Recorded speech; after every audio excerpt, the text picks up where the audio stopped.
इस वक्त की बड़ी खबर आपको बता दें, जम्मू कश्मीर के श्रीनगर से ये बड़ी खबर जुड़ी हुई है।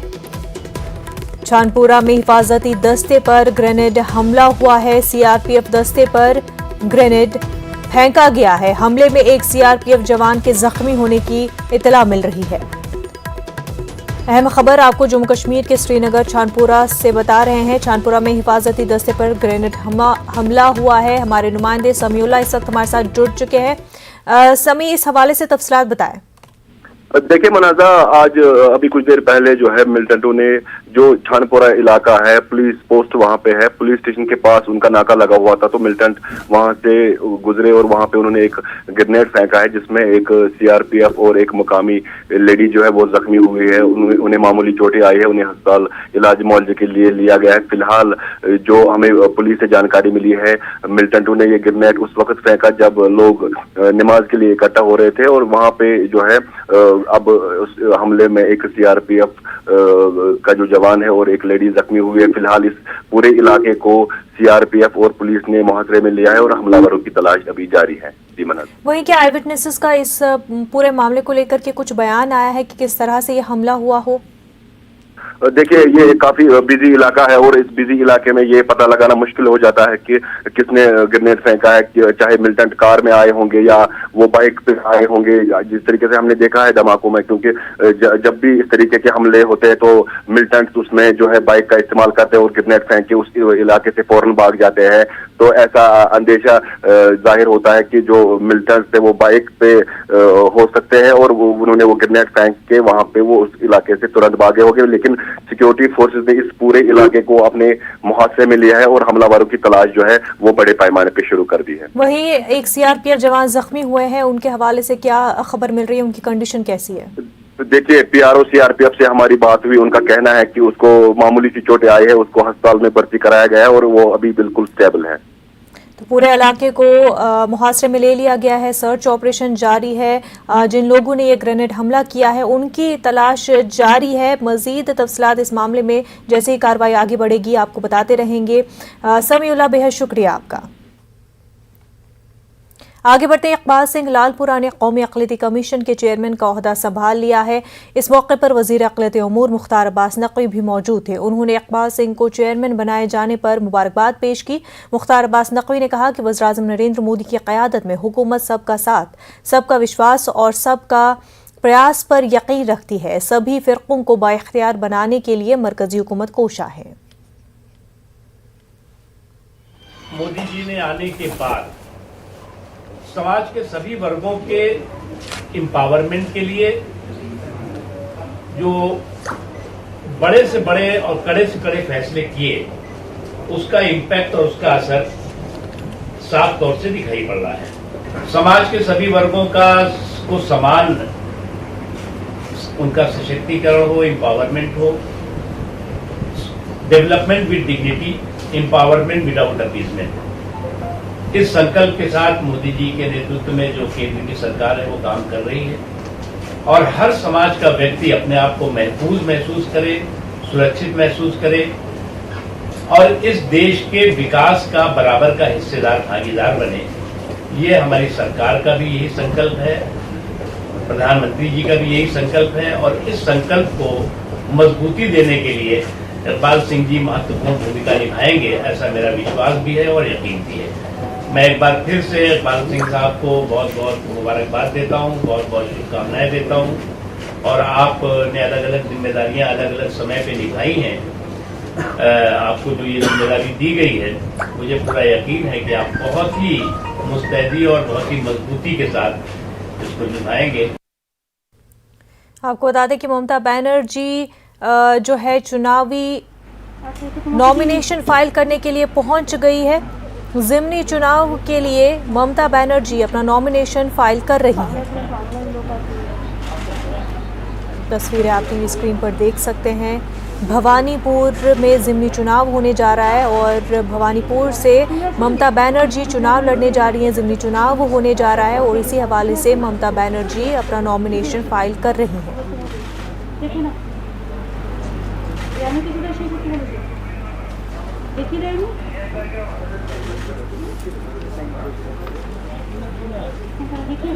आपको बता दें कि भवानीपुर से ज़िमनी चुनाव लड़ने जा रही है ममता बनर्जी, वहीं उनके मद्देमुकाबिल प्रियंका टिब्रीवाल है।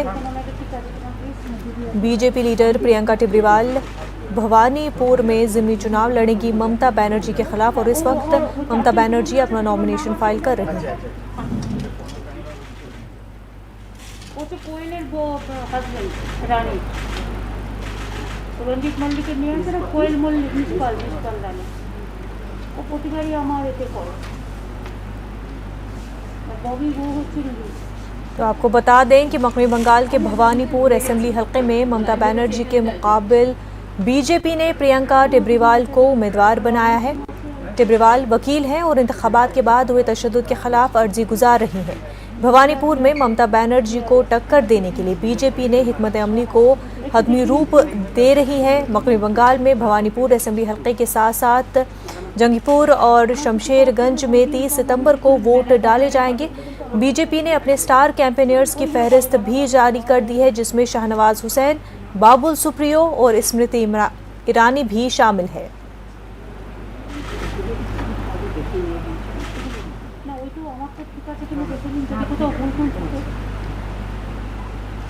वहीं ममता बनर्जी खुद भवानीपुर से चुनाव लड़ रही हैं। भवानीपुर से खुद ममता बनर्जी मैदान में है, जिनके अगेंस्ट प्रियंका टिब्रीवाल चुनाव लड़ेंगी।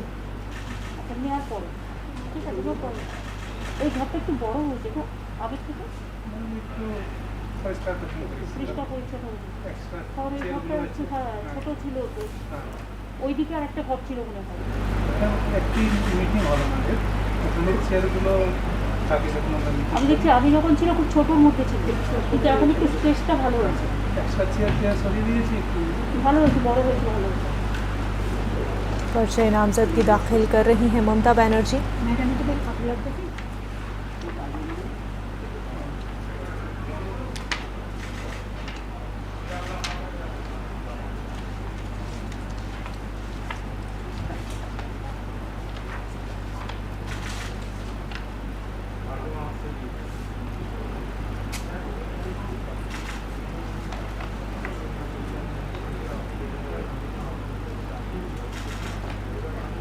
ज़िमनी इंतखाबात होने जा रहे हैं मगरबी बंगाल में। भवानीपुर की अगर हम बात करें तो वहाँ से ख़ुद वज़राला ममता बनर्जी चुनाव लड़ने जा रही हैं और इसी हवाले से पर्चे नामज़दगी दाखिल कर रही हैं ममता बनर्जी।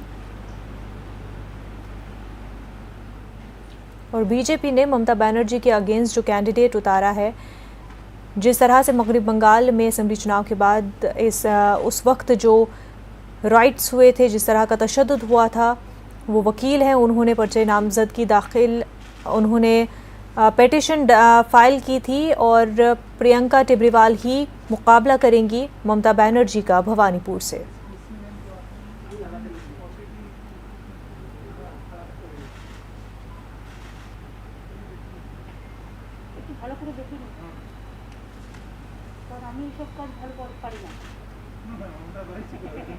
সেই জন্য আমি দেখেই নিতে চাই, আমি জানি ও তো সব কিছু করি না, আমরা এগুলো বলেছিল আর আমি থাকবো সব চলে যাবে,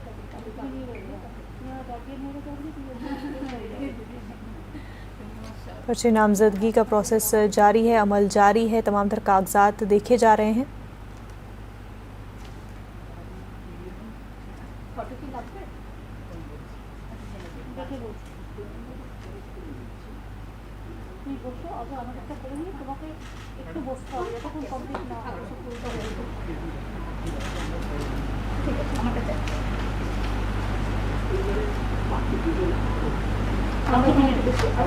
তুমি একটু ওখানে বসে ওদের দুজনকে পাঠিয়ে দাও, বাদ বাকি তুমি কিন্তু যাবে না, কারণ আরে ও কি চলে যেতে পারো মিসপাল, বাইরে বসার ব্যবস্থা, মিসপাল তার একটু বসো, তোমরা একটু বসো, একটু বসো। আচ্ছা ওদের দুজনকে পাঠিয়ে দাও। এবার আমার একজন গুজরাটি আর একজন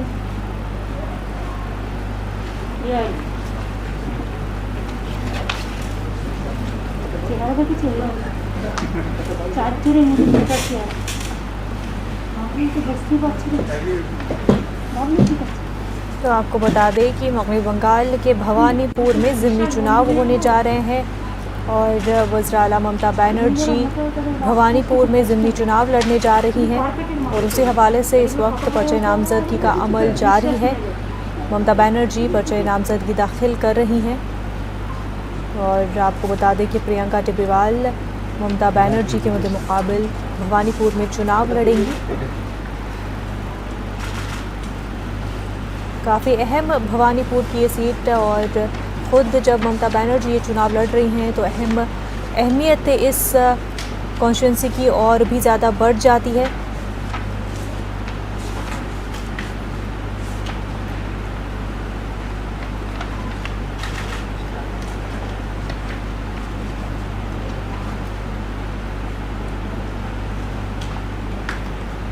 हालांकि मगरबी बंगाल में असेंबली चुनाव के बाद ममता बनर्जी के हौसले काफ़ी बुलंद है। जिस तरह की जीत मगरबी बंगाल में ममता बनर्जी ने दर्ज की थी उसके बाद से ही ममता बनर्जी के हौसले काफ़ी बुलंद है और एक मैसिव विक्ट्री मगरबी बंगाल में मिली थी ममता बनर्जी को और उसके बाद ज़िमनी चुनाव लड़ने जा रही हैं भवानीपुर से ममता बनर्जी और उनके मद्देमुकाबिल प्रियंका टिब्बीवाल जो कि एक वकील है। जो तशद्दुद बरपा हुआ था असेंबली चुनाव के दौरान मगरबी बंगाल में उस पर उन्होंने केस भी लड़ा था। ऐसे में बीजेपी ने प्रियंका टिब्बीवाल को ही आगे किया है। ममता बनर्जी के खिलाफ वही चुनाव लड़ने जा रही है।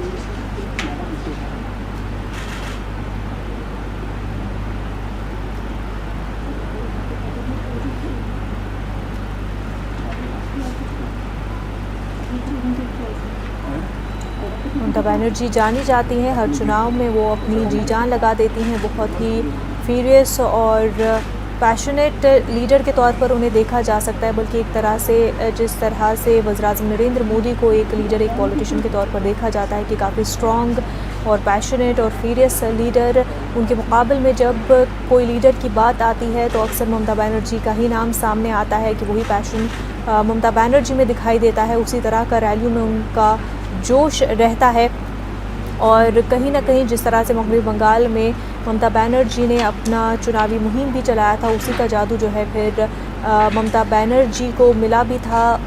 बहुत ही बड़ी विक्ट्री, बहुत ही बड़ी जीत ममता बनर्जी को मिली थी और अब ज़िमनी इंतखाबात लड़ने जा रही हैं भवानीपुर से, जिसके हवाले से पर्चे नामजदगी दाखिल कर रही हैं। ब्रेक के बाद आपका खैर मकदम है। इकबाल सिंह लालपुरा से हमारे नुमाइंदे खुर्रम शहजाद ने खुसूसी बातचीत की और उनसे तरजीहात जानने की कोशिश की। इकबाल सिंह लालपुरा ने कहा कि वो मजलूमों को इंसाफ दिलाना चाहते हैं, ये उनकी तरजीहात में शामिल है। इकबाल सिंह ने आज नेशनल माइनॉरिटी कमीशन का जो चेयरमैन बने हैं उसका पदभार संभाला है। हमारे साथ मौजूद हैं। सर, आपको बहुत बहुत मुबारकबाद। Thank you. कितनी बड़ी जिम्मेदारी समझते हैं, क्योंकि जिस तरह का देश में माहौल है उसके बीच ये जिम्मेदारी काफ़ी इम्पोर्टेंट हो जाती है। जिसने दी है वही पूरी करेगा। जिसने ताकत दी है, भगवान पे विश्वास है, तो जो हम तो ये जानते हैं, नीचों ऊंच करे मेरा गोविंद काहू ते न डरे। हाँ जी, जो नियमों को ऊंचा करता है वो उनके कार्य भी आप रास करता है। और जो अगर भगवान चाहता है कि मेरे द्वारा इंसाफ मिलना है, हाँ जी, और मैं उनका सूत्र बनना चाहता हूँ, तो मैं उस भगवान अल्लाह का जो है तो उसका शुक्रगुजार हूँ। सबसे बड़ा शुक्रगुजार हूँ भारत सरकार का, प्रधानमंत्री नरेंद्र मोदी जी का, नड्डा साहब का और होम मिनिस्टर साहब का, जिन्होंने मेरे पे विश्वास किया कि मैं समाज के लिए कुछ कर सकता हूँ। कुछ देर पहले जब प्रोग्राम हो रहा था तो आपकी एक किताब भी लगी मुस्लिम्स को लेकर के, और दूसरी किताबें भी आई। आपने प्रधानमंत्री का भी जिक्र किया, लेकिन साथ ही साथ ये जिक्र भी किया कहीं ना कहीं पंजाब के साथ जो है नाइंसाफी होती रही। वो मेरा कहने की नहीं बात, मैं तो इतिहास कह रहा हूँ कि लेकिन ये जो पुराना इतिहास है उसको बंद किया जाए और उसके लिए हम एक नया जो है इतिहास, जो पुराना हमारा संबंध है आपस में, वो चलना चाहिए, मिलके चलना चाहिए, तभी विकास होगा। अगर शांति होगी, अगर शांति नहीं होगी तो विकास कैसे होगा? उसके लिए जो भी जिम्मेवार आदमी है जो बेइंसाफी करता है उसको हटना चाहिए पीछे। और मैं तो जाबर के साथ नहीं, मजलूम के साथ हूँ। जिसके साथ ज्यादती हो रही है मैं उसका साथी हूँ, उसके लिए खड़ा हूँगा। एक आखिरी सवाल, जिस तरीके से हम देखें मौजूदा राजनीति को अगर देखें तो कई तरह के सवाल, चाहे जय श्री राम के नारे हो, मुस्लिम सबसे बड़े अल्पसंख्यक हैं इस देश में, तो उनको साथ लेकर चलना और राजनीति के साथ समंजस बनाना ये कितना इम्पोर्टेंट रहेगा? देखो, हाँ, मैंने पहले भी कहा है कि हम सब तो एक हैं, मानस की जात सब है, एक क्या पहचान वो। अगर हम है ही एक हैं तो फिर हमें एक होके काम करना चाहिए। हमारा डीएनए एक है, हम यहीं पैदा हुए हैं। किसी का नाम इकबाल सिंह है, किसी का नाम मुख्तार अब्बास नकवी है और किसी का रामलाल है, किसी का कुछ है। बेसिकली तो हम we are all Indian, we are proud Indian, और हमें सबको इकट्ठे होकर अपना अपने धर्म की पालना करनी चाहिए। ये नहीं कि मैं दूसरे के धर्म में इंटरफियरेंस हो, और अपने धर्म की पालना करते हुए समाज को आगे बढ़ाना चाहिए, देश को आगे बढ़ाना चाहिए।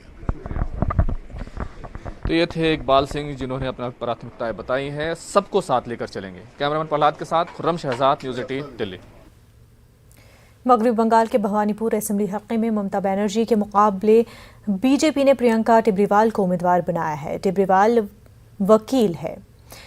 और आगे बढ़ते हैं, मैनचेस्टर टेस्ट का इंतजार कर रहे क्रिकेट के मद्दाहों को झटका लगा है। इंडिया और इंग्लैंड के बीच होने वाला 5वां और आखिरी टेस्ट मंसूख कर दिया गया है। इंग्लैंड क्रिकेट बोर्ड ने ट्वीट किया है कि बीसीसीआई से बातचीत के बाद ये फैसला लिया गया है। ईसीबी के मुताबिक हिंदुस्तानी कैंप में कोविड के खौफ के सबब हिंदुस्तानी खिलाड़ियों ने टेस्ट खेलने से मना किया। ईसीबी टेस्ट की मनसूखी के बाद मद्दाहों ने अफसोस और माजरत का इजहार किया।